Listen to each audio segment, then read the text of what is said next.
Hello friends, क्या हाल चाल। सुबह के 6 बज चुके हैं और मुझे 4 बजे से नींद नहीं आ रहा है। आज कोई लेक्चर नहीं है, कोई ऑफिस नहीं है, फिर भी कोई नींद ही नहीं आ रहा है। और दिन तो लेट से ही नींद खुलता है, आज तो सुबह से ही नींद नहीं आता है। मेरा हर संडे यही होता है। तो मैं सोचा कि चलो यार, रिकॉर्ड कर लेते हैं, कुछ क्वेश्चन सॉल्व करके डाल देते हैं, स्टूडेंट्स को हेल्प हो जाएगा। तो let's start with NCERT questions. NCERT का इसीलिए स्टार्ट किए, देखो इस सीरीज में हम सारे एनसीईआरटी के क्वेश्चंस को सॉल्व करके अपलोड करेंगे विद डिटेल एक्सप्लेनेशन। ऐसा इसीलिए क्योंकि पहले से तो पता ही था कि नीट पूछता है direct question from the NCERT. अभी जेई का भी ऐसा ही ट्रेंड हो गया है। आप देख लो रिसेंट का पेपर उठा करके, सारे एनसीईआरटी के क्वेश्चंस ऐसा लगता है कि डेटा चेंज करके या कहीं ना कहीं एनसीईआरटी से ही है। आपको क्वेश्चन सॉल्व करने के बाद आपको पता फील हो जाता है ऐसा। इसलिए कह रहा हूँ कि जो एनसीईआरटी के एक बार क्वेश्चन सारे पढ़ोगे तो फिर देखोगे कि सारे कॉन्सेप्ट जो एनसीईआरटी के क्वेश्चंस में है, जो पूछ रखा है, वही आते हैं वहाँ पे। So why not to solve NCERT. NCERT क्यों नहीं सॉल्व करें जब लिमिटेड क्वेश्चंस हैं। आप चार चार बुक लगा रहे हो, कभी ये बुक कभी वो बुक, उसमें भी 100-200 क्वेश्चंस, इस बुक से उस बुक से, पर चैप्टर इतने क्वेश्चन आप लगा रहे हो, 50 क्वेश्चन 60 क्वेश्चन। एनसीईआरटी में सारी चीज़ें कैलकुलेट करना होता है जो जेई पूछ रहा है। और इसी को क्यों नहीं करें लिमिटेड क्वेश्चन, इसको तो 2 बार कर लो, और क्या 4 बार कर लो। So let's start with NCERT. मैं इस सीरीज में सारे एनसीईआरटी के क्वेश्चंस को सॉल्व करूंगा chapter wise with detail explanation. So stay tuned, stay updated. So let's get started. A small object, small candle 2.5 centimeter in size is placed at 27 centimeter in front of a concave mirror of radius of curvature 36 centimeter. At what distance from the mirror should a screen be placed in order to obtain a sharp image? अब यहाँ पे अलग ही language में पूछ रहा है। ये नहीं पूछ रहा है कि इमेज कहाँ बनेगा, ये कह रहा है कि हम स्क्रीन को कहाँ रखें ताकि हमें शार्प इमेज बने। तो इसको कहने का मतलब है कि इमेज डिस्टेंस कहाँ है, क्या है, वही पूछ रहा है और कुछ नहीं। जहाँ इमेज बनेगा वहीं तो स्क्रीन लगाएंगे, तभी तो इमेज हमें दिखेगा शार्प। है कि नहीं जी। अगर उसके आगे या पीछे रखेंगे स्क्रीन तो हमें इमेज मिलेगा ही नहीं, और उसके आसपास रखेंगे तो हमें ब्लर्ड इमेज मिलेगा।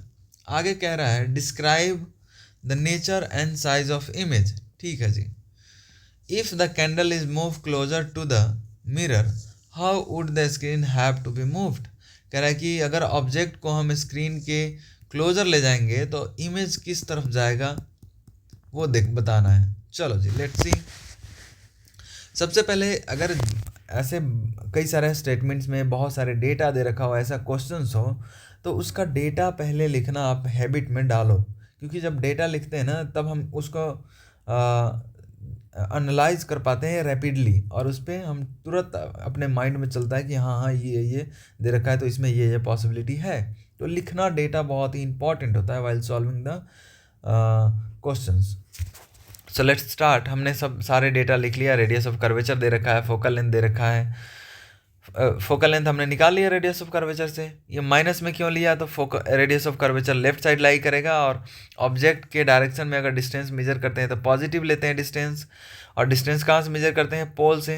तो यानी कि इस डायरेक्शन में मेजर करेंगे तो पॉजिटिव डिस्टेंस आएगा, और इसके रिवर्स डायरेक्शन में, लेफ्ट डायरेक्शन में नेगेटिव आएगा।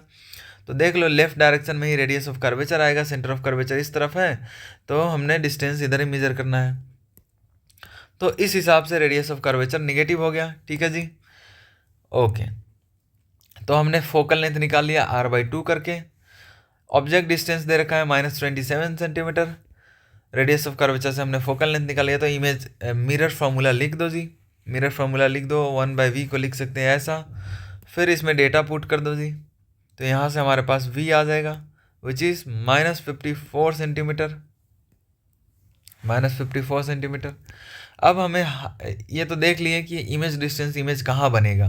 तो इस पोल से इमेज बनेगा 54 सेंटीमीटर, और माइनस का मतलब है लेफ्ट डायरेक्शन में, यानी कि सेंटर ऑफ कर्वेचर के बियॉन्ड, सेंटर ऑफ कर्वेचर के बियॉन्ड। और ऐसे भी याद रखो कि जब कनकेव मिरर के इमेज फॉर्मेशन में, आप क्लास 10th में भी पढ़े होंगे, 12th में भी पढ़े होंगे, ऑब्जेक्ट को सेंटर ऑफ कर्वेचर और फोकस के बीच में रखते हैं तो इमेज सेंटर ऑफ कर्वेचर और इन्फिनिटी के बीच में बनता है। तो डेटा के हिसाब से हमने वेरीफाई कर लिया कि जो हमारा डेटा आया वो सही है, कहीं कैलकुलेशन एरर नहीं है। माइनस का मतलब है रियल इमेज बनेगा।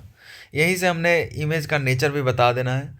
अगर साइज ऑफ इमेज नहीं पूछता दोस्तों तो हम यहीं से नेचर ऑफ इमेज बता सकते थे, मैग्निफिकेशन निकालने का ज़रूरत नहीं था। सेम साइड में बन रहा है इमेज, इसका मतलब रियल रे सच में कट किया है यानी रियल इमेज बना है। और रियल इमेज बनता है तो हमेशा इन्वर्टेड होता है। तो हमने ये भी बता देना है कि नेचर ऑफ इमेज कैसा है। और ज़्यादा डिस्टेंस पे बना है तो यहाँ से हम ये भी कह सकते हैं कि लार्ज बनेगा इमेज, है ना। वहाँ आपको याद भी होगा कि जब बियॉन्ड सेंटर बनता है इमेज तो वो लार्ज होता है, सेंटर पे इक्वल साइज़ का और फोकस और सेंटर के बीच में स्मॉल साइज़ का, और फोकस पे डिमिनिश्ड, फोकस और पोल के बीच में अगर ऑब्जेक्ट को रखते हैं तो बिहाइंड द मिरर बनता है और लार्ज बनता है, मैग्नीफाइड और वर्चुअल बनता है। बिहाइंड द मिरर मतलब राइट साइड में। तो मूव करते हैं आगे, यहाँ से मैग्नीफिकेशन देख लेते हैं क्योंकि हाइट ऑफ इमेज पूछा है। तो लो जी, मैग्नीफिकेशन का फॉर्मूला लिख लो। यहाँ से वी और यू का वैल्यू पुट कर दो इसमें। तो वी और यू का वैल्यू पुट कर दी, यहाँ से आ गया मैग्नीफिकेशन -2। और इसको लिख सकते हैं height of image divided by height of object. Height of object दे रखा है तो हाइट ऑफ इमेज आ जाएगा 5 सेंटीमीटर। यहाँ से हमने इमेज का साइज भी बता दिया। अब कह रहा है last statement, if the candle is move closer to the mirror how would the screen have to be move. अब कहने का मतलब है, देखो ऑब्जेक्ट रखा हुआ है सेंटर ऑफ फोकस के बीच में, तो सेंटर फोकस के बीच में रखा हुआ है दोस्तों, तो इसको मोर इस तरफ ले जाएंगे, इसका मतलब फोकस के क्लोज ले जाएंगे। और फोकस के क्लोज ले जाएंगे तो याद करो फोकस पे कहाँ बनता है जी, इन्फिनिटी पे इमेज बनता है, फोकस पे ऑब्जेक्ट रहता है। तो इमेज इन्फिनिटी की तरफ रैपिडली मूव करेगा, मोर रैपिडली, इससे कई गुना ज़्यादा स्पीड से, इनफैक्ट स्क्वायर के स्पीड से मूव करेगा इन्फिनिटी की तरफ। कौन? तो इमेज। ठीक है जी, कैसे मूव करेगा? तो स्क्रीन को हमें इस तरफ ही मूव कराना पड़ेगा टूवर्ड इन्फिनिटी या बियॉन्ड सी। सो होप आपने इस क्वेश्चन में बहुत सारी चीज़ें सीखा होगा। आपको एक फॉर्मूला और याद रखना है मैग्नीफिकेशन का, जिसमें सारे से रिलेशन होता है। अगर हमें u ना दिया हो, f दिया हो और v दिया हो तो यहाँ से निकाल सकते हैं। अगर u दिया हो, ऑब्जेक्ट डिस्टेंस फोकल लेंथ दे रखा हो तो यहाँ से निकाल सकते हैं। तो ये फॉर्मूला याद रखिएगा। सो होप आपने इस लेक्चर को एंजॉय किया होगा, इस वीडियो को एंजॉय किया होगा। मिलते हैं नेक्स्ट वीडियो में नेक्स्ट क्वेश्चन के साथ, तब तक के लिए बाय बाय।